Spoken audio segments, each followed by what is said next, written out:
நான் அவர நடுவுல லவ் பண்ணி கல்யாணம் பண்ணிக்கிட்டேன். இப்ப நான் லவ் பண்ணி கல்யாணம் பண்ணலன்னு வச்சுக்கோங்களேன், அவருக்கு அவங்க வீட்ல 40 வயசுல தான் கல்யாணம் பண்ணியிருப்பாங்க. 2வது மேரேஜுக்கு வந்து அவங்க என்டர் ஆகுறதுங்கிறதே வந்து ஒரு சேலஞ்சிங்கான ஒரு விஷயமா இருக்கும். என்ன பத்தி என்ன நெனச்சுருவாங்களோ, இல்ல என்ன தப்பான பொண்ணுன்னு பேசிருவாங்களோ அப்படின்னு சொல்லிட்டு, கில்ட், ஷேமோட தான் வந்து ஒரு பொண் வந்து 2வது திருமணத்துல வந்து என்டர் ஆகுற மாதிரி இருக்கும். நான் ஒரே ஒரு சீன் மட்டும் சொல்றேன். அத கண்ண மூடிட்டு யோசனை பண்ணுங்க. கணவருக்கு மனைவி இறந்துடுறாங்க. அப்ப 2வது கல்யாணம் பண்ணிக்குவாரு அவரு. வீட்டுக்கு அழைச்சிட்டு போவாரு. அந்த பெண்ணுடைய புகைப்படத்த வச்சு, "இங்க பாரும்மா, இவங்க தான் உனக்கு அக்கா. கும்பிட்டுக்க. இனிமே இவங்க தான் உனக்கு தெய்வம்." அப்படின்னு சொல்லி அவங்க யூஸ் பண்ண எல்லாத்தையும் இவங்ககிட்ட குடுப்பாங்க. இவங்களும் அத மனசார ஏத்துக்கிட்டு, தினம் விளக்கேத்துவாங்க. இதே அப்படியே ஆப்போசிட்டா யோசனை பண்ணி பாருங்களேன். பிரைமி பாப்பட் வழங்கும் வா தமிழாவா. இன்னைக்கு வா தமிழாவா நிகழ்ச்சியில் நாம பேச போகிற தலைப்பு திருமணம் ஒரு முறைதான் என்பவர்கள், அதை எதிர்ப்பவர்கள்.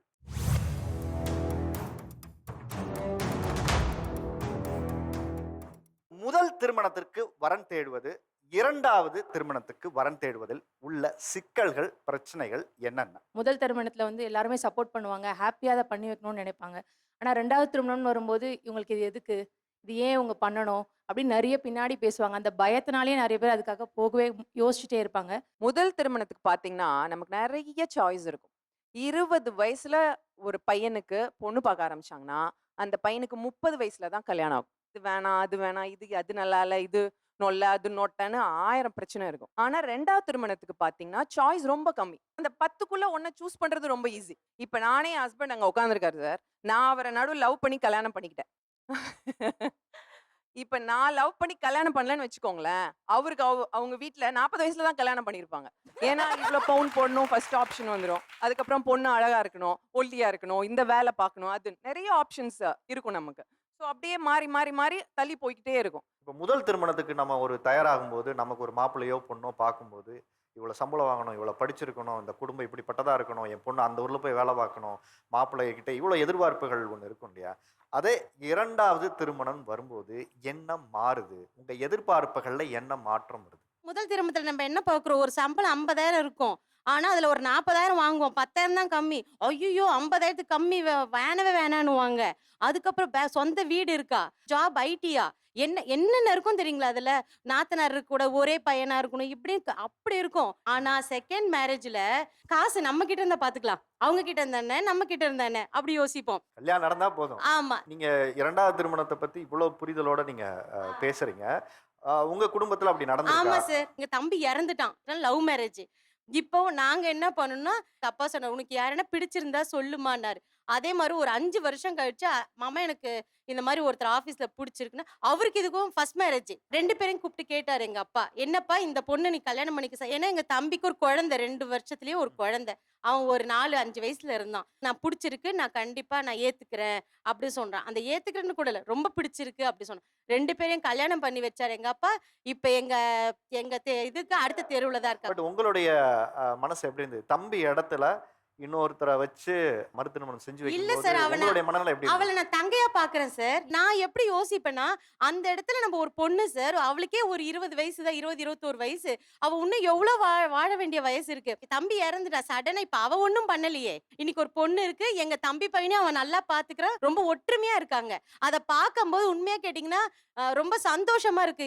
2வது மேரேஜுக்கு வந்து அவங்க என்டர் ஆகுறதுங்கிறதே வந்து ஒரு சேலஞ்சிங்கான ஒரு விஷயமா இருக்கும். என்ன பத்தி என்ன நெனச்சுருவாங்களோ, இல்ல என்ன தப்பான பொண்ணுன்னு பேசிருவாங்களோ அப்படின்னு சொல்லிட்டு, கில்ட், ஷேமோட தான் வந்து ஒரு பொண் வந்து 2வது திருமணத்துல வந்து என்டர் ஆகுற மாதிரி இருக்கும். ஸோ இது வந்து சைக்காலஜிக்கலி அவங்களுக்கு it is equivalent to death. Like வந்து ஒரு பார்ட்னர் இருந்த இடத்துல, இன்னொரு பார்ட்னர அவங்க வச்சு பார்க்கணும். லைக் அதே பெட்ரூம்ல, இல்ல அதே அப்பா ஸ்தானத்துல, அதே ஹஸ்பண்ட் ஸ்தானத்துல இன்னொரு பெர்சன வச்சு பார்க்கறது அப்படிங்கிறதே வந்து it is both for men and women it will be difficult. நான் ஒரே ஒரு சீன் மட்டும் சொல்றேன். அத கண்ண மூடிட்டு யோசனை பண்ணுங்க. கணவருக்கு மனைவி இறந்துடுறாங்க. அப்ப 2வது கல்யாணம் பண்ணிக்குவாரு அவரு.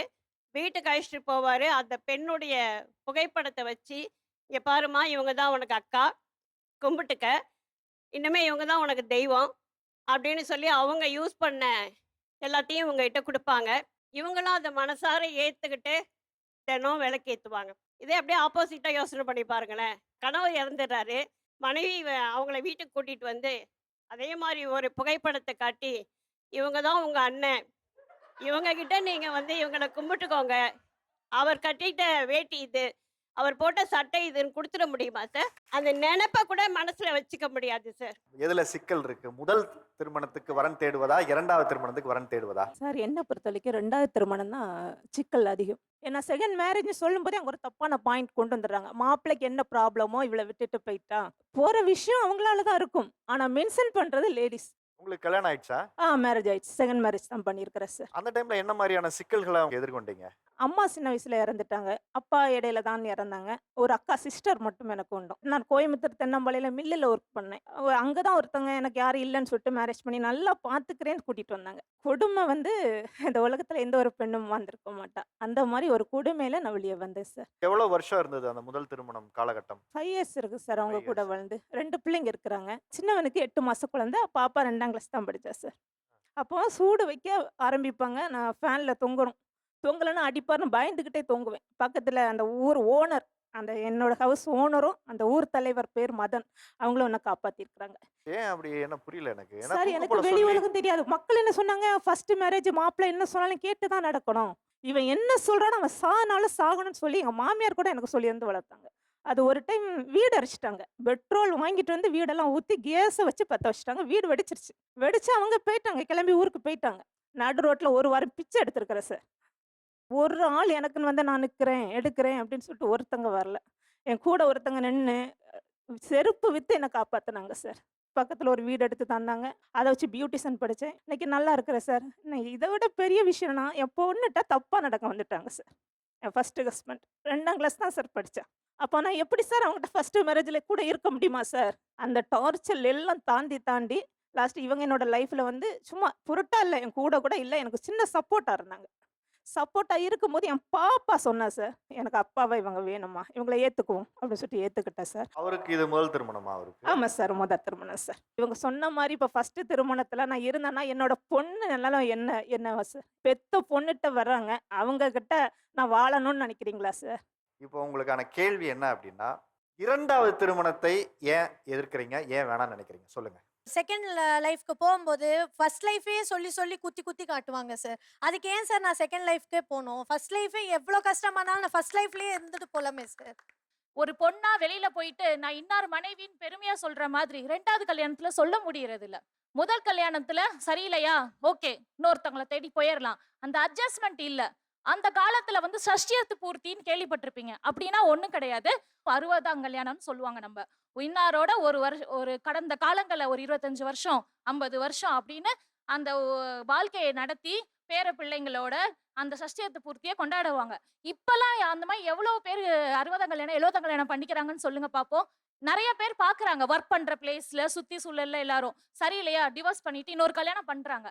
அதை பார்த்து மைண்ட் செட் என்ன ஆகுதுன்னா, ஓகே இது சரியில்லையா, நம்ம இன்னொன்னு தேர்ந்தெடுத்துக்கலாம் அப்படின்னு தேர்ந்தெடுத்து போக போக போக கலாச்சாரம் சீர்கெட்டு போயிருது. இன்னைக்கு இருக்கிற எந்த சொசைட்டியை பத்தி நீங்க பேசுறீங்க? இங்க டி நகர்ல இருந்து தாம்பரம் போச்சுன்னா சொசைட்டியே மாறிடுச்சு.